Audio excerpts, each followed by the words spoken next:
നമസ്കാരം ശ്രീ രാമൻ നായർ. നമസ്കാരം. ഈ 55 വർഷമാണ് അതെ അമേരിക്കൻ ജീവിതം. അതെ ഇടയ്ക്ക് കേരളത്തിലേക്കൊന്ന് വരും. അതെ ഈ 55 വർഷം എന്ന് പറഞ്ഞാൽ ഏതാണ്ടപ്പോൾ നമ്മുടെ കേരളത്തിനേക്കാൾ കൂടുതലായിട്ട് ഈ US പരിചിതമാണ് എന്നർത്ഥം. അതെ താങ്കളുടെ ആ എല്ലാ തരത്തിലുള്ള പ്രാഗൽഭ്യവും അവിടെ സംഭാവനയായിട്ട് നൽകി. അവർക്ക് വലിയൊരു കാര്യമായിരുന്നു. അതെ താങ്കളുടെ സംഭാവന വളരെ വലുതാണ് എന്നാണ് ഞങ്ങൾക്കറിയാൻ കഴിഞ്ഞിട്ടുള്ളത്. പ്രധാനമായിട്ടും ഏതൊക്കെ തരത്തിലാണ്? ഞാൻ ആദ്യമായിട്ട് യൂണിവേഴ്സിറ്റിയിൽ പഠിപ്പിക്കുകയായിരുന്നു. പഠിപ്പിച്ചപ്പോഴത്തേക്കും ഞാൻ ഈ president Nixon mandatory draft requirement നിർത്തിയപ്പോൾ എനിക്ക് തോന്നി, വാട്ട് എ റിലീഫ്. ബിക്കോസ് എൻ്റെ ഉദ്ദേശം പഠിപ്പിക്കലല്ലായിരുന്നു. എന്നെ സ്വന്തമായിട്ട് സപ്പോർട്ട് ചെയ്യാൻ വേണ്ടിയാണ്. My desire was to become an architect and do architectural work. So ആ സമയത്ത് I moved from Iowa to California. ഒന്നാമത് Iowa was very cold.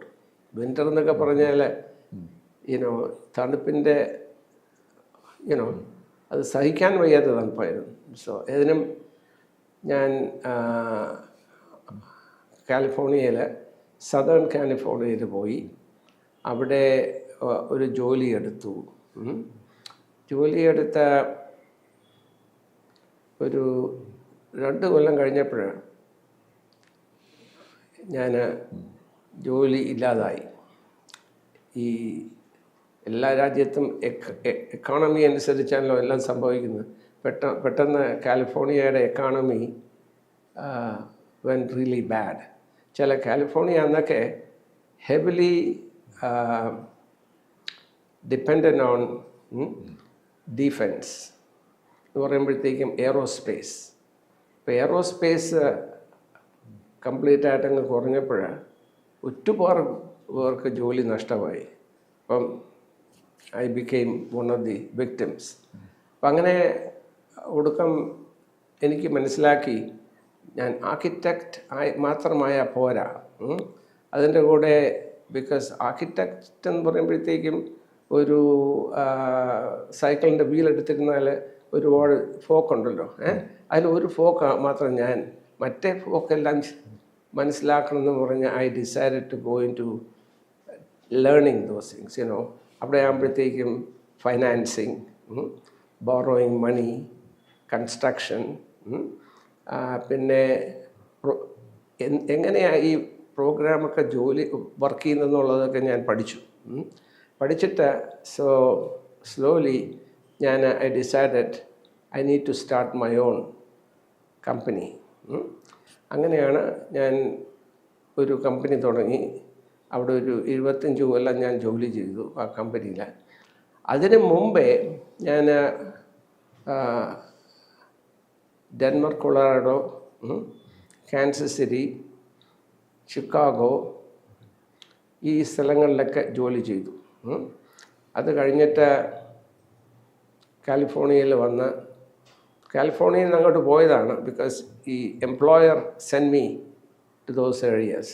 So അതുകൊണ്ട് തിരിച്ചു വന്ന് ഇത് തുടങ്ങിയപ്പോഴത്തേക്കും ഞാൻ ആദ്യം ചെയ്തത്, അവിടെ 2 ഡിപ്പാർട്ട്മെൻറ്റ് ഉണ്ട് ഗവൺമെൻറ്റിൽ. One is called HUD. അത് housing, federal housing administration. And then FHA. FHA is also federal urban development. 2 division ഉണ്ട്.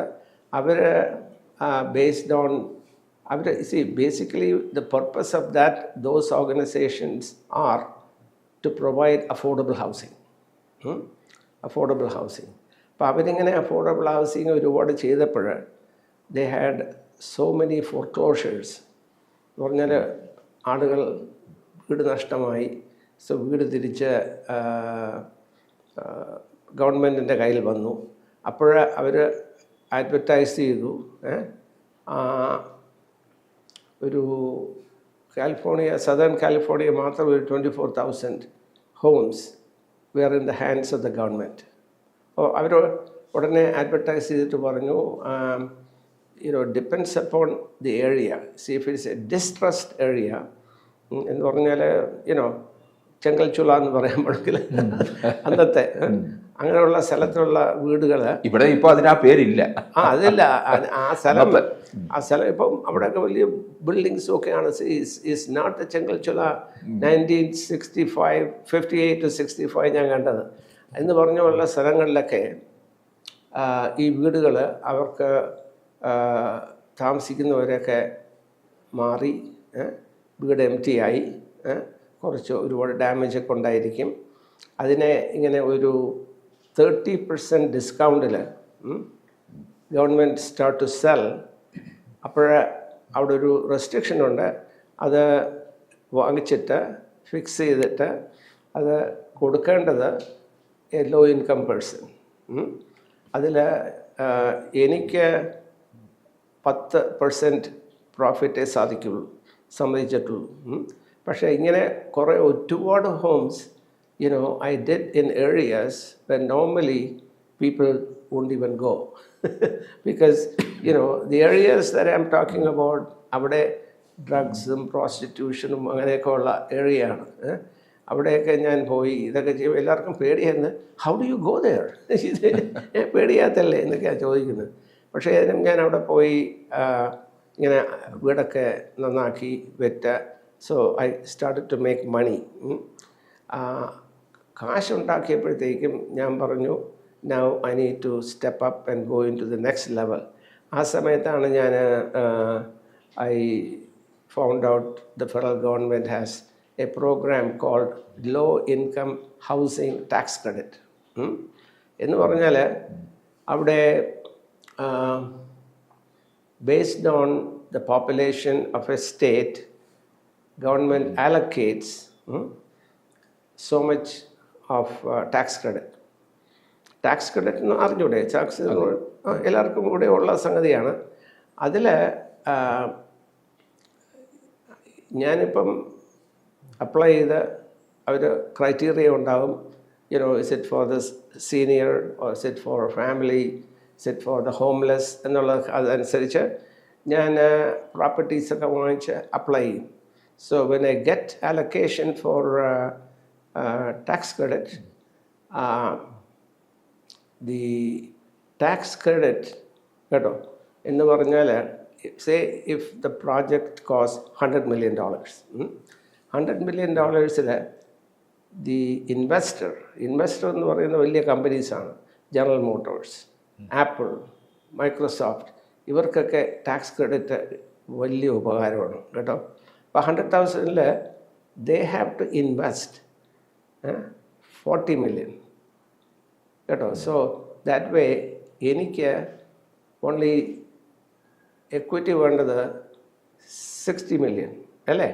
അത് easily I can get loan because you already have $40 million as a down payment from an investor. So it was so easy for me to do that. And so other katikaranyal is a lot of restriction, because a lot of what you call compliance annually. You have to qualify each tenant that moves into the apartment. അവരുടെ income certification വേണം. അതിനൊക്കെ property management company has to be trained to do that. It's not like maintaining the apartment ഒക്കെ, ഇതും കൂടെ ചെയ്യണം annually. So അങ്ങനെ അത് ചെയ്തപ്പോൾ the investor, let's say Apple was my first investor, and Apple $40 million ഇട്ടു. അത് കഴിയുമ്പോൾ ഒരു റെസ്ട്രിക്ഷൻ ഉണ്ട്, ആപ്പിളിന് ആ പ്രോപ്പർട്ടി 15 കൊല്ലം വിൽക്കാൻ സാധിക്കില്ല, വിറ്റൂടാ. They have to be with the project. 15 കഴിഞ്ഞാൽ അവർക്ക് അത് വിൽക്കാം, പ്രോപ്പർട്ടി തന്നെ വിൽക്കാമെന്ന് പറഞ്ഞാൽ ആ സമയത്ത് പ്രോപ്പർട്ടി അപ്രീഷിയേറ്റ്സ് അല്ലേ, ഒരുപാട്. And they own 99.9% of their property because they are investing 40 million. So they get almost 100% of the 100 million plus the appreciation. Appreciation could be anywhere from 5 to 10%. So Apple is very happy, അല്ലേ? എന്ന് പറയുന്ന പോലെ it became a very popular program under the government, federal government. എന്ന് വെച്ചാൽ the Democrats likes it because the work being done is the union labor. Investor is happy because they're making a ton of money. They are Republicans. Otherwise, it was a good marriage between two parties. Otherwise, it's still alive, that program. Islam. So it's still going on. അതായിരുന്നു ഞാൻ ചെയ്തുകൊണ്ടിരുന്നത് until I retired. And so helped a lot of people, senior and family people, പക്ഷേ ഇതിലൊക്കെ important thing is, say for example, a family moves into one of my apartments. Our goal is not to keep them there as a low-income person.